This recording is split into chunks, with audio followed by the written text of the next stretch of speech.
Hello everyone, ये हमारे calendar का लेसन नंबर 3 है। मैं उम्मीद करता हूँ आप सभी लोगों ने लेसन नंबर 1 और 2 देख लिए होंगे। जिन्होंने भी नहीं देखे हैं वो पहले जाकर वो लेसन देख लीजिए। आइए लेसन नंबर 3 शुरू करते हैं। लेसन नंबर 3 में मैं आपको जो बताऊंगा वो है बेसिक कॉन्सेप्ट्स। बेसिक कॉन्सेप्ट्स हम कर रहे थे, उसका पार्ट 1 मैंने आपको लेसन नंबर 2 में बता दिया था। उसमें मैंने आपको कॉन्सेप्ट ऑफ लीप ईयर बताया था। आप वो कॉन्सेप्ट को पहले पक्का कर लीजिएगा, फिर ही इस कॉन्सेप्ट पे आइएगा। ऐसे एक एक करके सीक्वेंशियल वे में हम चलेंगे ताकि आपका ना नीचे से बेस स्ट्रांग होते रहे। बेस स्ट्रांग हो गया, आपका कैलेंडर टिप्स पे हो जाएगा। ठीक है, तो लेसन नंबर 2 में मतलब मैंने आपको बेसिक कॉन्सेप्ट ऑफ ईयर बताया था, लीप ईयर वाला। इसमें मैं आपको ऑड डेज का बताऊंगा। ठीक है, तो ये इसको मैंने ना दो पार्ट में बांटा है। कैसे? पार्ट 2 और पार्ट 3। पार्ट 2 में मैंने ऑड डेज का दो कॉन्सेप्ट करवाए हैं, फिर पार्ट 3 में मैंने इसका एक थर्ड कॉन्सेप्ट करवाया है। ठीक है, तो आइए देखिए।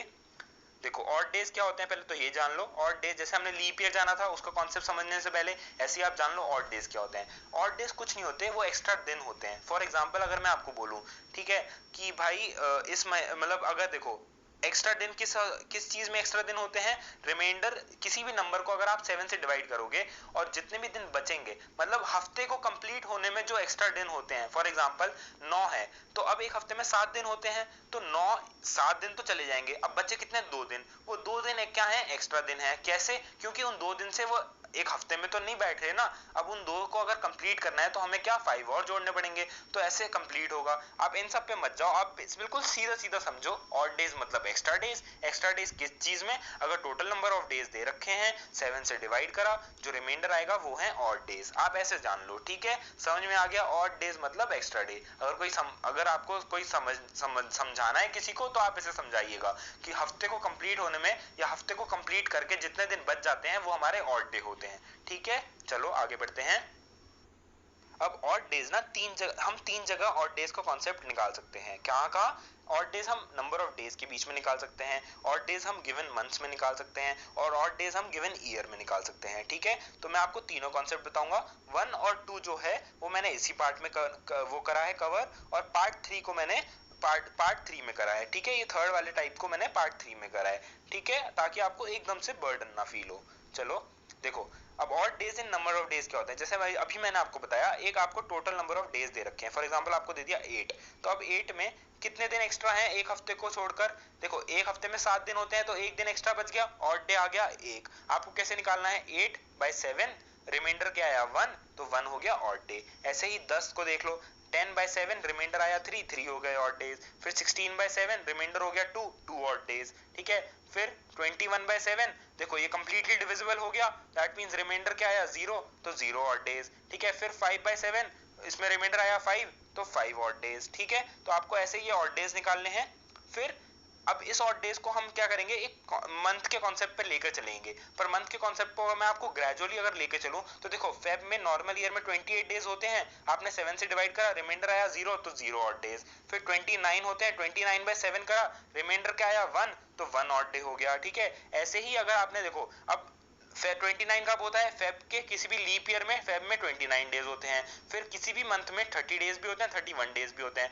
जिन भी महीनों में 30 दिन होते हैं उनके जो ऑड डेज होते हैं वो होते हैं 2। ठीक है, और जिन महीनों में 31 डेज होते हैं, कैसे? 31/7 उसमें ऑड डेज होते हैं 3। 31/7 रिमाइंडर आया 3, ऑड डेज हो गए 3। ठीक है, अब देखो इसी से हम मंथ के निकालेंगे ऑड डेज। देखो जैन में 31 डेज होते हैं, ऑड डे कितना है 3। फेब में अगर नॉर्मल ईयर है तो 28, लीप ईयर है 29, तो नॉर्मल ईयर है तो ऑड डे 0, लीप ईयर है तो ऑड डे 1। ऐसे ही मार्च में 3, अप्रैल में 2, मई में 3, जून में 2, जुलाई में 3, अगस्त में 3, सितंबर में 2, अक्टूबर में 3, नवंबर में 2, दिसंबर में 3। ये आप चाहो तो याद कर सकते हो, बट आप देखो ये टिप्स पे होता है, आपको नंबर ऑफ डेज पता होते हैं मंथ के, आपने एकदम से निकाल लिए। भाई देखो किसी ने आपसे बोला भाई जुलाई में कितने ऑड डेज? 31 डेज का महीना है, 7 से डिवाइड करा, रिमाइंडर 3 ऑड डेज। अगर कोई बोले सितंबर में बताओ, तो आप बोलोगे 30/7 रिमाइंडर 2 ऑड डेज। ऐसे आपको ऑड डेज पता होने चाहिए। ठीक है, अब देखो हम वीक्स की बात करते हैं। अभी तक हमने मंथ की बात करी, डेज की बात करी, वीक्स में आते हैं।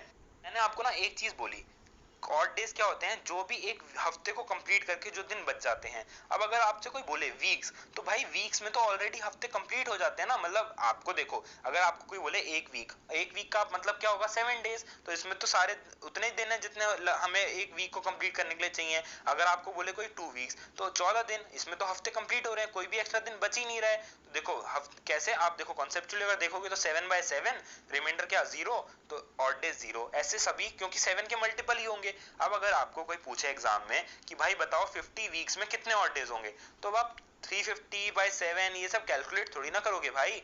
50 वीक्स मतलब n number of weeks, odd days 0, यही कॉन्सेप्ट है, odd days in n number of weeks is 0। ठीक है, इसको लिख लीजिएगा अपने नोटबुक में। अब आगे बढ़ते हैं। देखो एक और इंपॉर्टेंट नोट लगा के लिख लो, एक नॉर्मल ईयर जिसमें 365 डेज होते हैं उसमें कितने ऑड डेज रहेंगे। देखो उसमें ऑड डेज जो होंगे, अगर आप 7 से डिवाइड करोगे, रिमाइंडर आएगा 1, ठीक है, और क्वोशिएंट आएगा 52, मतलब 52 वीक्स पूरे पूरे हो गए और एक दिन एक्स्ट्रा बचा, तो वो एक ऑड डे हो गया। ऐसे ही लीप ईयर में एक और दिन ऐड हो जाता है, तो दो एक्स्ट्रा दिन बच जाएंगे, 2 ऑड डेज, और 52 वीक्स पूरे पूरे हो जाएंगे। ठीक है, तो ये होता है, ये हमने क्या पढ़ा। अब देखो नंबर ऑफ डेज में पढ़ लिया, महीने कैसे निकलते हैं उससे, महीनों के बाद हफ्तों में, और हफ्तों के बाद आपने ये एक नोट लगा के लिख लीजिएगा। ठीक है, अब हम देखते हैं एक दो महीनों के बीच में, पार्ट ए हमारा खत्म हो गया है, जो डेज के बीच में हम कैसे टोटल नंबर ऑफ डेज से ऑड डेज निकाल सकते हैं। पार्ट बी में हम क्या करेंगे, दो महीनों के बीच में ऑड डेज कैसे निकालते हैं वो देखेंगे। ठीक है, अब आपको एग्जांपल दे दिया 25 मार्च से 28 अगस्त के बीच में कितने ऑड डेज हैं निकालो। तो अब आप क्या करोगे, इसको आप टोटल नंबर ऑफ डेज नहीं काउंट करते बैठोगे, आप ऐसा कर सकते हो, बट ये मेथड ना लेंथी हो जाएगा, ये अप्रोच लेंथी हो जाएगी। कैसे, आप पहले काउंट करोगे, भाई चलो ठीक है 25 मार्च, 26, 27, 28, 30, 31, 1 2 3, ऐसे काउंट करने नहीं बैठोगे। आपको क्या करना है, आपको मैं स्टेप्स बताता हूँ। देखो पहले आपने लिखे सारे महीने, मार्च, अप्रैल, मई, जून, जुलाई, और कहां तक पूछा है, अगस्त तक, तो अगस्त लिख लिया। देखो ये आपको ना इनिशियल है, तो इनिशियल फेज है, मैं आपको इसलिए स्टेप बाय स्टेप बता रहा हूँ। फिर आपको ना इसमें से स्टेप्स एलिमिनेट करने हैं, आपको डायरेक्ट लिखनी होंगी चीजें। ठीक है, जैसे जैसे मैं आपको दिखाऊंगा वैसे वैसे आपको लिखना है। ठीक है, अब देखो स्टेप 1 में आपने महीने लिख लिए। अब पहला जो मंथ होगा, जो पहले आएगा, ठीक है, उसमें आपको रिमेनिंग डेज लिखने हैं, उस मंथ में जितने रिमेनिंग डेज बचे होंगे। फिर आपको सब बाकी लास्ट वाले जो मंथ है, जो लास्ट में पूछा गया है, उसमें आपको गिवन डेट लिख देनी है, सीधा सीधा जो भी गिवन डेट होगी, और जो बीच के रह जाएंगे उसमें आपको ऑड डेज लिखने हैं उन सभी के। ठीक है, तो देखो मार्च में आपको देखो रिमेनिंग डेज लिखने थे, 31 का पूरा महीना होता है, 25 तो आपसे दे रखी थी डेट, तो 31 माइनस 25 6 हो गया। ठीक है, अप्रैल और मई, जून, जुलाई, इन सब के आपको ऑड डेज लिखने हैं। अप्रैल का आपने देखा 2 होता है, मई का 3 होता है, जून का 2, जुलाई का 3। अब अगस्त में अगर आप आए तो गिवन डेट क्या थी, 28। ठीक है, तो आपने लिख दिया 28। अगर आप इसको अब कन्वर्ट करोगे ऑड डेज में, बाय 7 करोगे, तो ऑड डेज आएंगे 0, तो आप 28 को 0 भी लिख सकते हो, कोई भी 7 का मल्टीपल होगा आपको 0 लिख सकते हो। मान लो ये 27 होता, तो 27/7 करते, तो रिमाइंडर आता 6, तो आप इसके 7 की जगह 6 लिख लेते। ठीक है, तो आपको ऐसे शॉर्ट करते चलना है। तो अगर हमने यहाँ 0 लिखा, फिर बाकी थर्ड स्टेप आपका होता है सबको ऐड कर दो, जितने भी टोटल डेज होते हैं उन सबको ऐड कर दो। अब क्या हुआ, 6 + 2 8, 8 + 3 11, 11 + 2 13, 13 + 3 16, तो 16 आ गया आपका टोटल। तो 16/7, रिमाइंडर आएगा 2, तो इसका मतलब इन दोनों महीनों के बीच में कितने डेज आए, और डेज 2 ऑड डेज, ये आपका है आंसर। ठीक है, अभी तो ये पहला एग्जांपल था आपको, इसलिए मैंने अच्छे से समझाया है। आगे आगे आपको क्या करना है, आपको इतना सब कुछ नहीं लिखना है, आपको जल्दी जल्दी माइंड में ही सब कुछ कैलकुलेट करना है और सीधे अपना आंसर और डेज का टिक करना है। मतलब अगर आप चाहो तो आपको सिर्फ थर्ड स्टेप और फोर्थ स्टेप सीधे लिखना होगा। ठीक है, ओके गाइस, चलो आगे बढ़ते हैं, एक और एग्जांपल देखते हैं। चलो एक काम करो, आप इस एग्जांपल, अभी आप वीडियो पॉज करो और इस एग्जांपल को ना खुद करने की कोशिश करो, एक बार खुद ट्राई करो, देखो आपसे पक्का होगा। अभी हमने सीखा, चलो वीडियो पॉज करो पहले आप। चलो मैं उम्मीद करता हूँ आप लोगों ने वीडियो पॉज कर ली होगी और ये क्वेश्चन का आंसर भी निकाल लिया होगा। जिन्होंने भी हुआ वेल एंड गुड, जिनसे नहीं हुआ कोई बात नहीं, हम सीख लेते हैं, अभी हमारे पास टाइम है। यहाँ जितनी गलतियां करनी है यहाँ कर लो, एग्जाम में एक गलती मत करना। ठीक है, चलो देखो 16 जनवरी से 14 अप्रैल, पहला मेथड क्या था, सारे मंथ लिख लिए, जैन, फेब, मार्च, अप्रैल। फिर आपने क्या लिखा, जैन में रिमेनिंग डेज लिखने थे, 31 का महीना होता है जनवरी, 31 - 16 15 आ गया। 15 7 से बड़ा है तो आपने इसको छोटा कर लिया, 15/7 करोगे 1 ऑड डे आ गया, आप यहाँ तक पहुंच गए। ठीक है, अब देखो अप्रैल में आओ, अप्रैल में 14 लिखा था, 7 का मल्टीपल है, 7 से डिवाइड करोगे ऑड डे, रिमाइंडर आ गया 0, यहाँ 0 आ गया। अब देखो हम फेब और मार्च की अगर बात करें तो मार्च में तो आपको सीधे सीधे पता है 3 ऑड डेज होते हैं, आपने 3 लिख लिए। पर अगर आप फेब की बात करें, इसमें कोई कंडीशन नहीं गिवन है, ईयर नहीं गिवन है, तो हम नहीं पता सकते कि लीप ईयर है या नॉर्मल ईयर है। तो आप, मैं कह रहा हूं आप दोनों लेकर चलो, ठीक है। अब ये आपको समझाने के लिए है, इसलिए मैंने आपको दोनों लेके चलवाए हैं। अगर ऐसा नहीं होता तो इसमें ईयर जरूर मेंशन करते वो, ठीक है। तो देखो, तो इसमें दोनों लेके चलेंगे। नॉर्मल ईयर 0 ऑड डेज होते हैं, लीप ईयर में 1 ऑड डे होते हैं। तो इसको अब सबको ऐड करेंगे 1, पहले नॉर्मल के केस में 1 प्लस 0 प्लस 3 4 हो गया, और लीप ईयर का केस अगर होगा 1 प्लस 1 प्लस 3 5 हो गया। तो अगर नॉर्मल ईयर है तो 4 ऑड डेज आ जाएंगे इन दोनों के मंथ के बीच में, अगर लीप ईयर है तो 5 ऑड डेज आ जाएंगे इन दोनों मंथ के बीच में, ठीक है। चलो एक और एग्जांपल करो आप। अब इस वीडियो को पॉज करो और जल्दी से खुद से फट से करके दिखा दो, जल्दी से। तो मैं उम्मीद करता हूँ आपसे क्वेश्चन हो गया होगा। देखो, इसमें क्या था, 25 फेब से 16 जुलाई, इसमें भी सेम कॉन्सेप्ट लगेगा। फेब, फिर मार्च अप्रैल सारे मंथ लिखे, फेब में आपने रिमेनिंग डेज देखे। अगर आप नॉर्मल ईयर होता तो रिमेनिंग डेज होते 3, अब अगर लीप ईयर होता तो रिमेनिंग डेज होते 4। अभी आपका ये समझ रहे हो आप सारी चीजों को, तो दोनों लेकर चल लो। फिर जुलाई होगा, जुलाई में आपने क्या लिखा, गिवन डेट लिख ली। गिवन डेट बड़ी है ना 7 से, तो आपने क्या करा, 7 से डिवाइड कर, रिमाइंडर आ गया 2, तो आपने क्या लिखा, देखो।